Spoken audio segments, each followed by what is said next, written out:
As we just, of course, again, we just received reports from Tbilisi. The State Council approved the provisions of the negotiations and adopted the corresponding resolutions.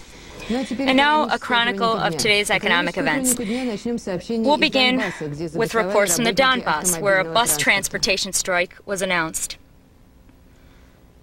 The streets and roads are empty, transportation has been stopped, no routes on the bus routes are being driven.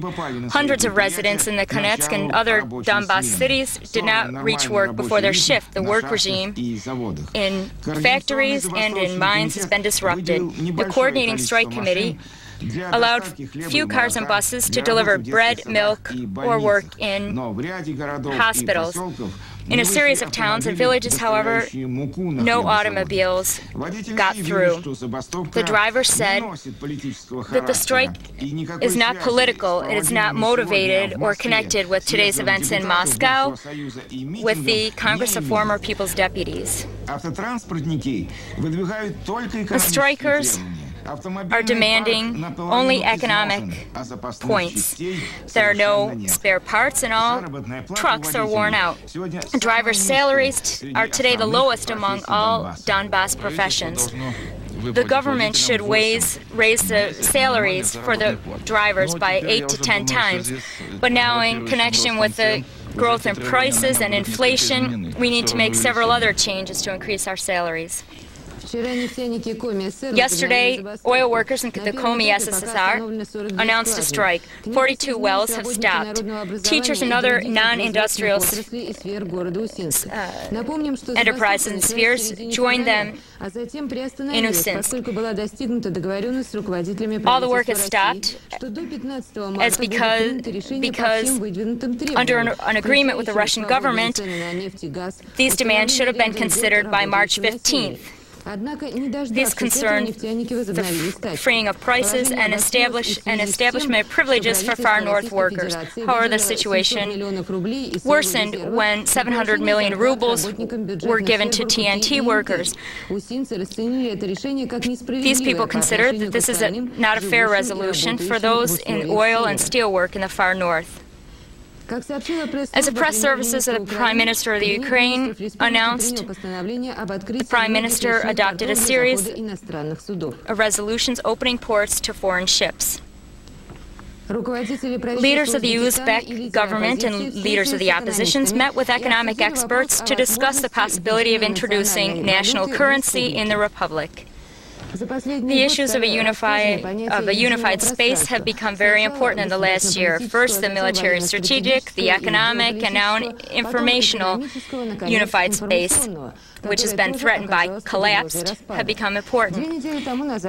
2 weeks ago, Izvestia published a letter by Yegor Yakovlev of Ostankino to the heads of the CIS governments, stating that Ostankino should become an international broadcasting company. Today, Izvestia continued this theme and publishing the results of social research in Yerevan, Baku, Bishkek, Minsk, and Tashkent.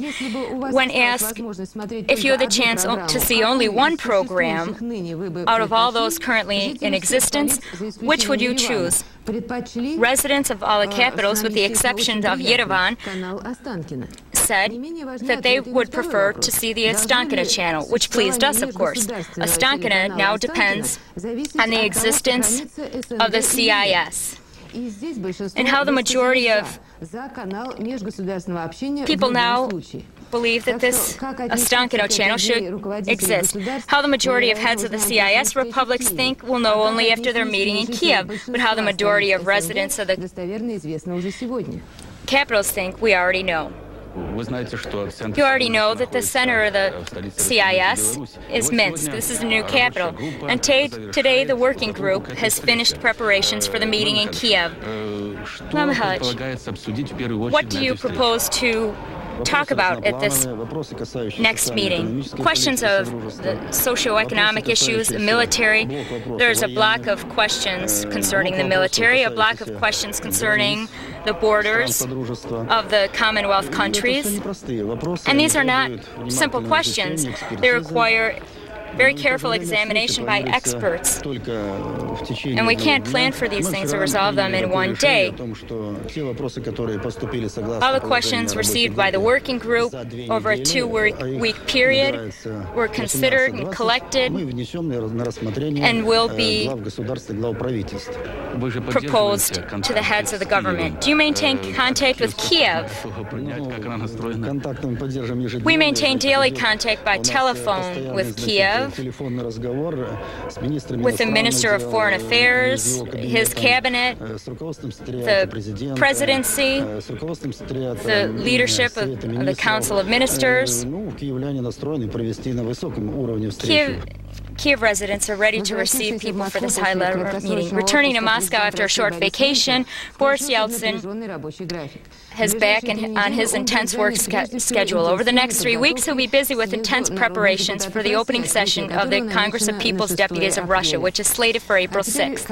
And now, information from abroad. The Democrats and apartheid. Currently, the referendum of blacks and whites is being held in South Africa. 30 million whites must vote yes or no to continue the reform process begun December 2nd, 1990 by Frederick de Klerk. The right is trying to intimidate the white enclave voters by saying that reforms will lead to an advent of communist power. The communists will confiscate white property and transfer it to blacks. Today, the administration of the U.S. has informed the Israeli government that the president will only grant credits if all building in the occupied zones is immediately halted. The hardline position of the Bush government worries the Israeli government. The Israeli Minister of Defense, Moshe Aarons, announced that Israel will not ask for any more credits if the U.S. administration continues to refuse them. In the Gaza Strip, in Israel, 3 Palestinians under suspicion by the Israeli authorities were killed. According to France press agency reports, during the period December 1987 to the present, including the Intifada, 408 Palestinians have been killed. Israel has sent representatives to ask for UN observers to regulate the situation in the country, as the February ceasefire agreement is not being observed, and political conflicts result in an increasing number of armed units that are not subordinate to either of the opposing sides. Today, the UN will hold consultations on the draft resolution. In Japan, the Nikkei index fell for the first time in 5 years on the Dake Stock Exchange, is down by 20,000 yen at its lowest level. Experts believe this indicates that in the foreseeable future, the Japanese market will become unstable. I'll say goodnight now and pass the news baton to Mikhail Sorokin, who will tell you all the news at midnight. And now, sports and the weather.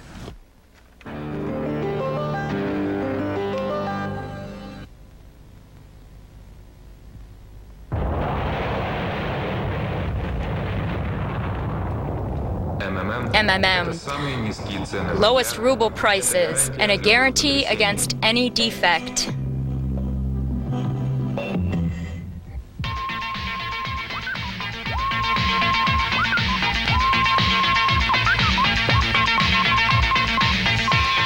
Today, MMM products may be bought in rubles.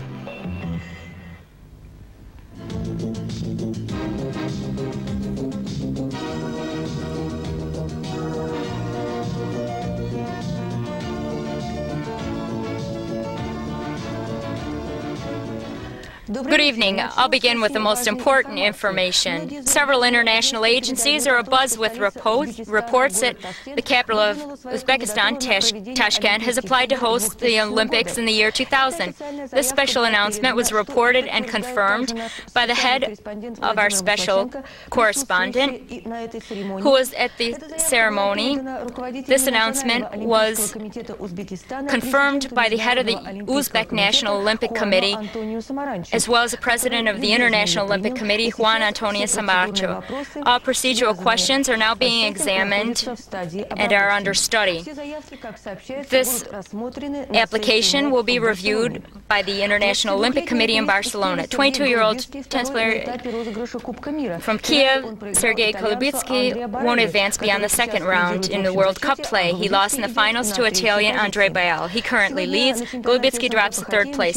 Today, the CIS Hockey Championships began with a playoff match. What's that mean? As you know, there are no ties here, nor are they possible. You need to add extra time or extra games.